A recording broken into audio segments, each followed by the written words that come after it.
Levelling with the British people about the country's finances, the Chancellor warns of the enormous strains following the response to the coronavirus pandemic. Speaking ahead of next week's budget, Rishi Sunak warned Britain's finances were exposed and a bill would have to be paid. Warmer weather tempts people to enjoy the outdoors as a government advisor warns the public to still comply with current restrictions.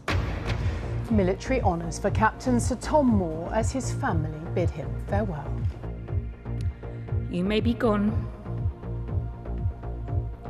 but your message and your spirit lives on. And Wales catch England by surprise in Cardiff to stay unbeaten in the Six Nations.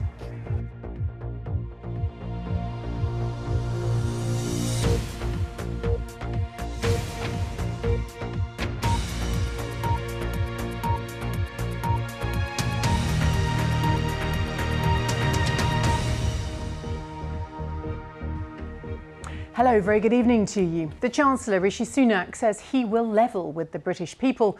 The response to the coronavirus pandemic has left public finances exposed when he unveils his budget next week.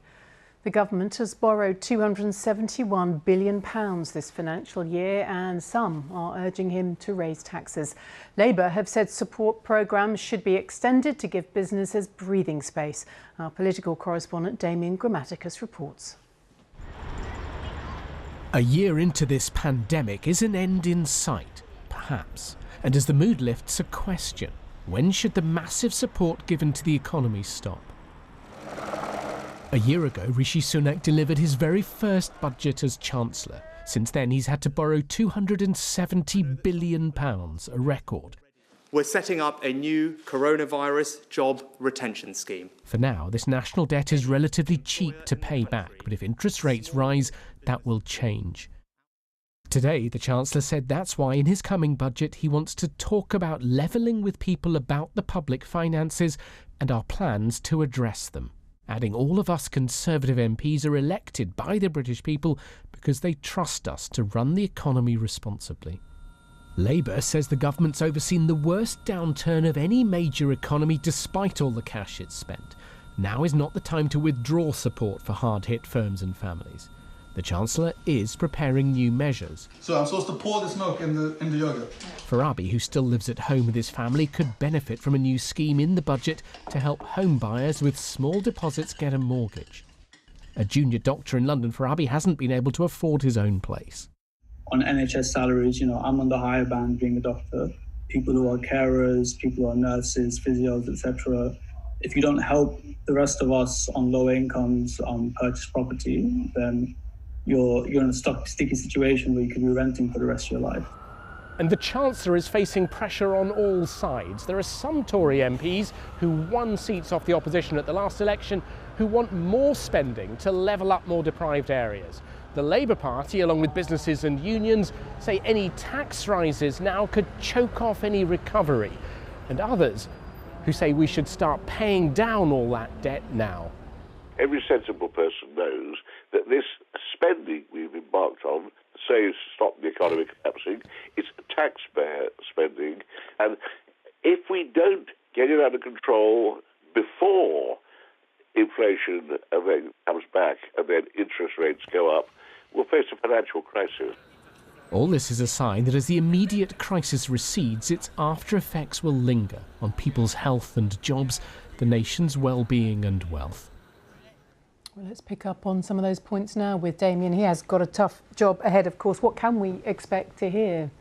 Well, I think the Chancellor is sending tough messages, we hear today, and I think we will hear more of that in the budget because he's facing these very difficult choices. We have this enormous amount of borrowing, historic, never been seen outside wartime before. So the big questions he faces are, first of all, whether to continue those huge programmes, the business support, the furlough programme, the uplift to universal credit. And the indications are that that's likely to continue. Those will go on. The question then, how long? Will it be just as long as the restrictions go? So are we talking June or longer? That we don't know. It seems Labour Party is saying it should go beyond that because they believe there should not be any cliff edges, which would be difficult for people, difficult for businesses, and they say that's happened before with extending the furlough scheme. Then the most difficult question then of all about paying this back. The Chancellor there, I think, will want to sound and send a tough message. He is under pressure. Some on the Conservative right don't want any tax rises. They say you should just let the economy grow. The Labour Party saying don't bring in business taxes now, corporation taxes, delay those a bit. They want to send a business-friendly message. But I think the Chancellor will signal, perhaps a little down the line, that tax rises will come. OK, Damien, thank you.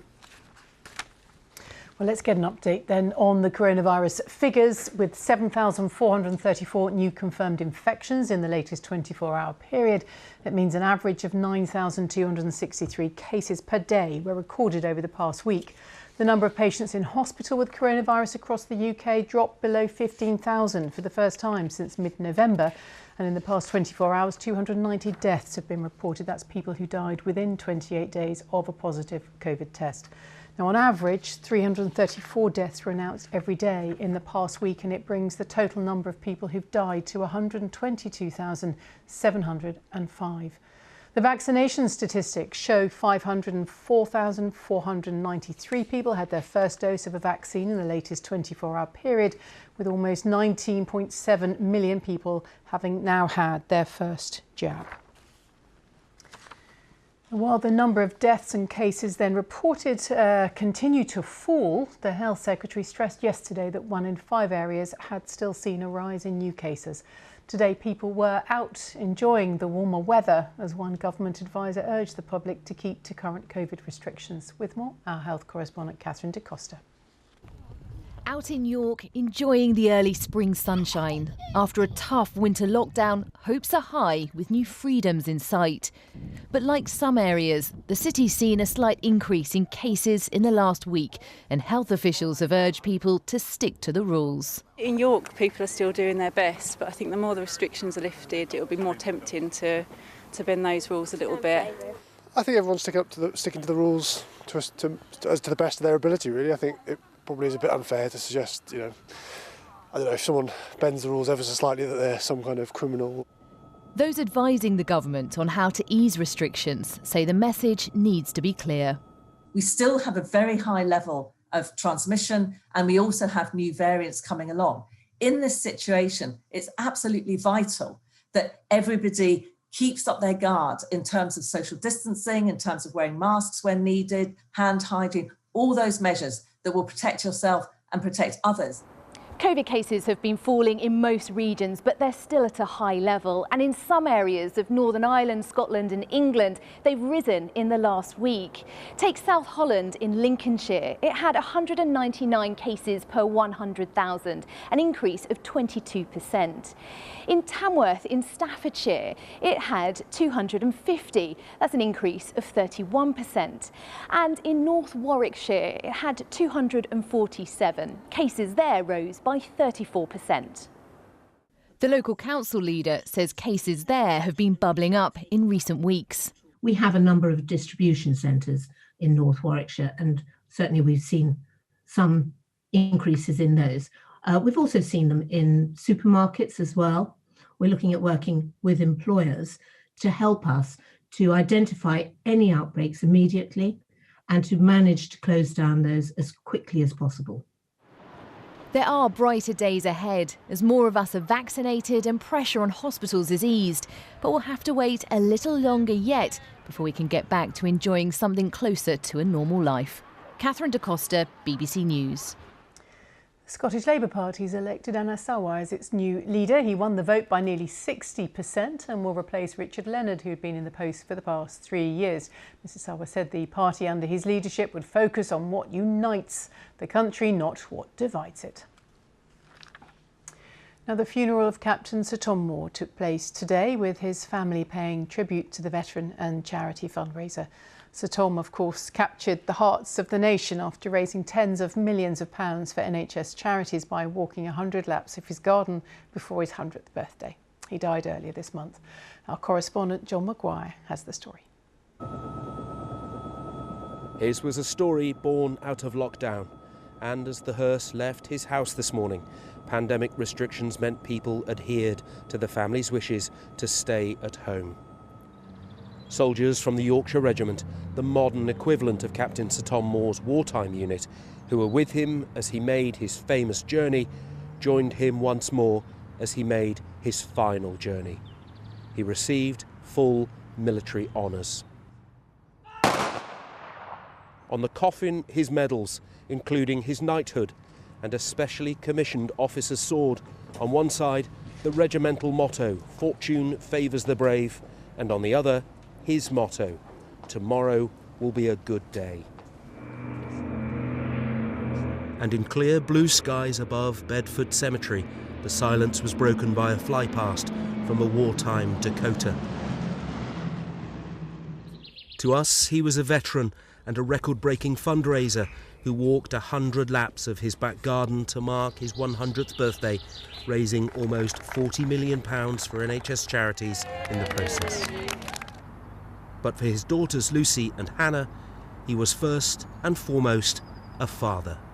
Daddy, you would always tell us, best foot forward. And true to your word, that's just what you did last year, raising a fortune for the NHS and walking your way into the nation's hearts. We are also proud of everything you have achieved and promise to keep your legacy alive. Thank you for all the special times we've shared. Our relationship cannot be broken by death. You will be with me always. And for his grandchildren, Benji and Georgia, who've grown up living with their granddad, it was a time to remember cherished moments. If there is a lesson I have learned from living with you these past 13 years, it's the power of positivity and kindness. I truly do not believe I'd be the person I am today without your sound guidance. He tells stories of his loved ones, the people left behind. He doesn't cry or moan or shout. He just says, "Best be kind." During the funeral service, we learned so much more about Captain Sir Tom Moore, the man, the grandfather and the father, about his humour, his honesty and his humility, qualities that have sent his name around the world and will ensure that it lives on beyond today for generations to come.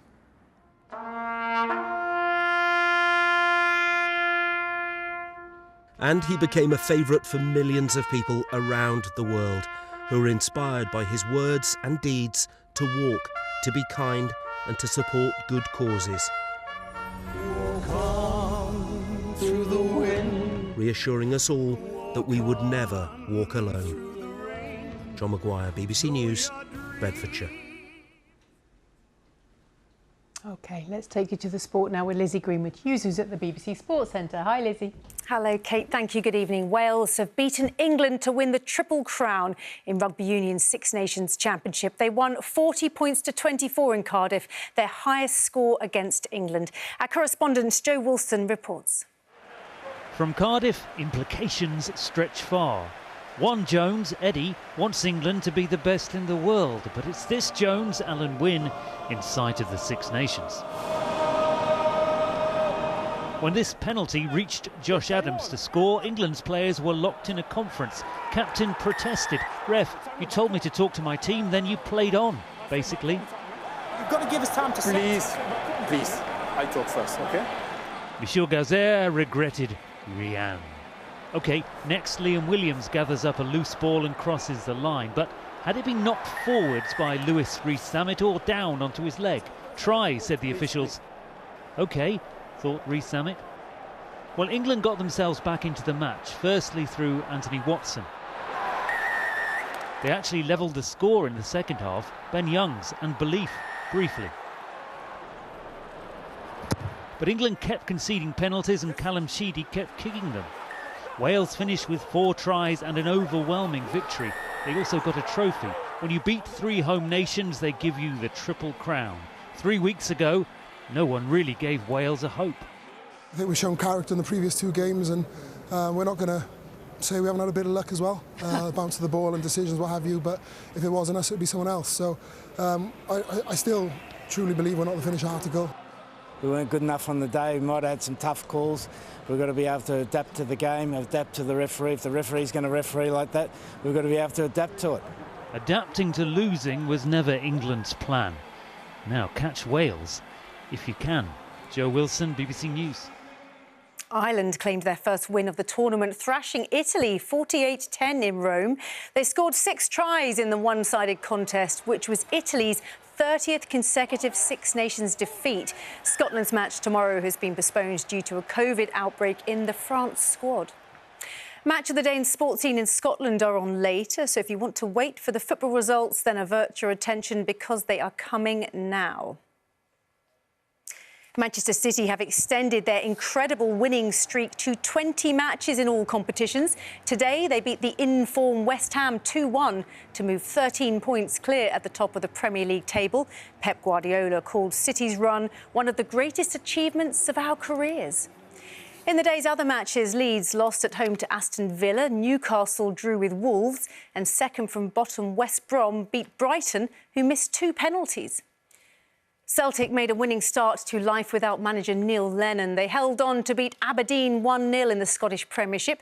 Assistant John Kennedy is now in temporary charge there. Elsewhere, there were wins for Motherwell and St Mirren.